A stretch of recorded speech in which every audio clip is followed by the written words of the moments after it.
ഈ ഫിനാൻഷ്യൽ പ്ലാനിങ്ങിന്റെ ഭാഗമായിട്ട് നമ്മുടെ ആളുകളോട് ഹെൽത്ത് ഇൻഷുറൻസിനെ കുറിച്ച് പറയുമ്പോൾ അവർ ഏറ്റവും കൂടുതൽ പറയുന്ന ഒരു കാര്യം ഞങ്ങൾക്ക് ഏറ്റവും കുറഞ്ഞ പ്രീമിയം ഉള്ള ഹെൽത്ത് ഇൻഷുറൻസ് തന്നെ ചൂസ് ചെയ്ത് തരണം.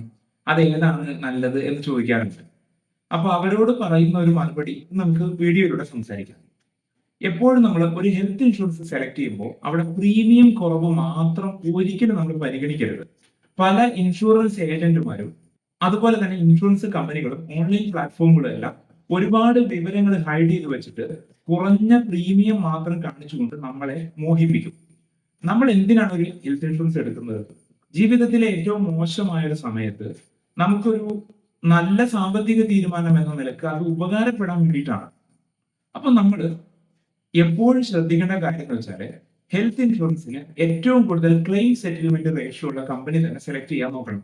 ഇതിനു മുമ്പ് ഞാൻ വീഡിയോകൾ ചെയ്തിട്ടുണ്ട് എന്തൊക്കെ കാര്യങ്ങളാണ് ശ്രദ്ധിക്കേണ്ടതിനെ കുറിച്ച്. ഇന്ന് വളരെ പ്രധാനപ്പെട്ട ഈ പ്രീമിയം കുറവ് മാത്രം പരിഗണിക്കരുത് എന്ന ഒരു ആശയം മാത്രമാണ് ഇതിൽ സംസാരിക്കാൻ ഉദ്ദേശിക്കുന്നത്. അപ്പൊ പ്രീമിയം കുറയ്ക്കാനായിട്ട് ചില കമ്പനികൾ ചെയ്യുന്ന രീതികൾ എന്തൊക്കെയാണെന്ന് ഞാൻ ഒന്ന് പറയാം. പ്രീമിയം കുറയ്ക്കാനായിട്ട് കോ പേയ്മെന്റ് എന്നൊരു റൈഡർ അതിൽ ആഡ് ചെയ്യാൻ പറ്റും. ചിലപ്പോൾ 10% അല്ലെങ്കിൽ 25% ഒക്കെ നമ്മൾ തന്നെ പേയ്മെന്റ് ചെയ്യേണ്ട ഒരു സാഹചര്യം ഉണ്ടാകും.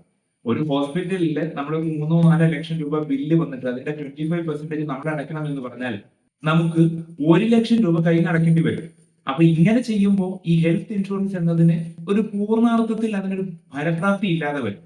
അതുകൊണ്ട് ഒരു കാരണവശാലും അത്തരം തെറ്റുകൾ നമ്മൾ ചെയ്യരുത്. കാരണം നമ്മൾ ഇൻഷുറൻസ് എടുക്കുന്നത് എന്തിനാണ്? നമുക്കൊരു അത്യാവശ്യ ഘട്ടം വരുമ്പോൾ പൂർണ്ണമായും ഈ ഹോസ്പിറ്റൽ ബില്ലുകൾ നമ്മുടെ ഇൻഷുറൻസ് കമ്പനി പേ ചെയ്യാൻ വേണ്ടിയിട്ടാണ്. അപ്പോൾ പ്രീമിയം കുറയ്ക്കാൻ വേണ്ടിയിട്ട് കോ പേയ്മെന്റ് എന്നൊരു സംഗതിയൊക്കെ ആഡ് ചെയ്യാനുള്ള സാധ്യതയുണ്ട്. മറ്റൊരു സാധ്യത എന്ന് വെച്ചാൽ PED അഥവാ നിലവിൽ നമുക്കുള്ള പല രോഗങ്ങളും മറച്ചു വെച്ചുകൊണ്ട് പോളിസി എടുക്കുക. ഇങ്ങനെ ചെയ്യുന്നതാണ് ഇൻഷുറൻസിൽ ഏറ്റവും വലിയൊരു മിസ്റ്റേക്ക് എന്ന് പറയുന്നത്. കാരണം നമ്മളൊരു PED അഥവാ പ്രീ എക്സിസ്റ്റിംഗ് ഡിസീസ് മറച്ചു വെച്ചുകൊണ്ടൊരു പോളിസി എടുത്തു. അങ്ങനെ നമ്മൾ മുന്നോട്ട് പോയി ഒരു ഹോസ്പിറ്റൽ കേസ് വന്നു. അങ്ങനെ ഡോക്ടറോട് സംസാരിക്കുമ്പോഴത്തേക്കും ഡോക്ടർ ചോദിക്കും, എന്താണ് ഇവിടെ ഇങ്ങനെ ഇത് കാണുന്നുണ്ടല്ലോ, ഇത് മുമ്പ് ഉണ്ടായിരുന്നതാണോ? അപ്പൊ നമ്മൾ പറയും, അതെ എനിക്ക് മുമ്പ് ഇങ്ങനെ ഉണ്ടായിരുന്നു, എന്റെ യൂട്രസ് റിമൂവ് ചെയ്തിട്ടുണ്ട്, അല്ലെങ്കിൽ എനിക്ക് ഒരു ചെറിയ സർജറി മുമ്പ് കഴിഞ്ഞിട്ടുണ്ട്. അപ്പൊ ഇൻഷുറൻസ് കമ്പനി നോക്കുമ്പോഴേക്കും ഈ വിവരം നമ്മൾ പോളിസി എടുത്ത സമയത്ത് നമ്മൾ ഇത് ഡിസ്ക്ലോസ് ചെയ്തിട്ടില്ല. അപ്പൊ അതുകൊണ്ട് PED ഡിസ്ക്ലോസ് ചെയ്തിട്ടില്ല എന്ന ഒറ്റ കാരണം കൊണ്ട് അവർക്ക് നമ്മുടെ എൻറ്റയർ ക്ലെയിം റിജക്ട് ചെയ്യാൻ പറ്റും. അപ്പോൾ ഈ ക്ലെയിം റിജക്ട് ചെയ്തിട്ടുണ്ടെങ്കിൽ അതൊരു വലിയ തുക കൂടിയാണെങ്കിൽ നമ്മുടെ സാമ്പത്തിക സംവിധാനം അഥവാ നമ്മൾ പ്ലാൻ ചെയ്ത എല്ലാ പ്ലാനുകളും തകിടം മറിഞ്ഞു പോകും. അപ്പൊ നമ്മൾ ഈ ഹെൽത്ത് ഇൻഷുറൻസ് എടുത്തതിനേ അർത്ഥമില്ലാതായി പോകും.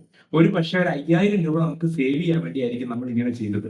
അല്ലെങ്കിൽ നമ്മുടെ അറിവില്ലായ്മ കൊണ്ടായിരിക്കാം, ഏജന്റിന്റെ അശ്രദ്ധയാവാം, കമ്പനികളുടെ മാർക്കറ്റിംഗ് തന്ത്രമാവാം. നമ്മൾ വീണു പോകരുത്. എപ്പോഴും നമ്മൾ ഒരു നല്ല സാമ്പത്തിക കാരണത്തിന് വേണ്ടി പേയ്മെന്റ് ചെയ്യുമ്പോൾ അതിലൊരു മടിയും വിചാരിക്കാതിരിക്കുക. അവിടെയൊന്നും ചെറിയൊരു സേവിങ്സിന് വേണ്ടി ബലം പിടിക്കാതിരിക്കുക. അപ്പൊ ചുരുക്കത്തിൽ ഈ പ്രീ എക്സിസ്റ്റിംഗ് ഡിസീസസ് നിർബന്ധമായും നമ്മൾ ഡിസ്ക്ലോസ് ചെയ്തിരിക്കണം. 2 കാരണങ്ങളാണ്. ഒന്ന്, നമ്മുടെ ക്ലെയിം ഭാവിയിൽ റിജക്ട് ചെയ്യപ്പെടാൻ സാധ്യതയുണ്ട്. മറ്റൊന്ന്, ഈ ഇൻഷുറൻസ് തന്നെ പ്രവർത്തിക്കുന്നത് ഇൻഷുറൻസ് കൊടുക്കുന്ന കമ്പനിയും ഇൻഷുറൻസ് എടുക്കുന്ന വ്യക്തിയും തമ്മിലുള്ള ഒരു പരസ്പര ധാരണയുടെ പുറത്താണ്. അതുകൊണ്ട് നമ്മൾ എത്തിക്സ് ഉള്ള മനുഷ്യർ ഉള്ള നിലയ്ക്ക് എല്ലാ കാര്യങ്ങളും തുറന്ന് പറഞ്ഞു തന്നെയാണ് അത് ചെയ്യേണ്ടത്.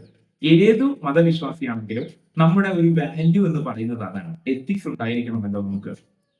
പിന്നെ ഇൻഷുറൻസിൽ നമുക്ക് പ്രീമിയം കുറയ്ക്കാനുള്ള മാർഗം സം അഷ്വേർഡ് അഥവാ എത്ര തുകയാണ് മാക്സിമം നമ്മളുടെ ക്ലെയിമിന് ലഭിക്കുന്നത് എന്ന ആ തുക കുറയ്ക്കൽ കൊണ്ടാണ്.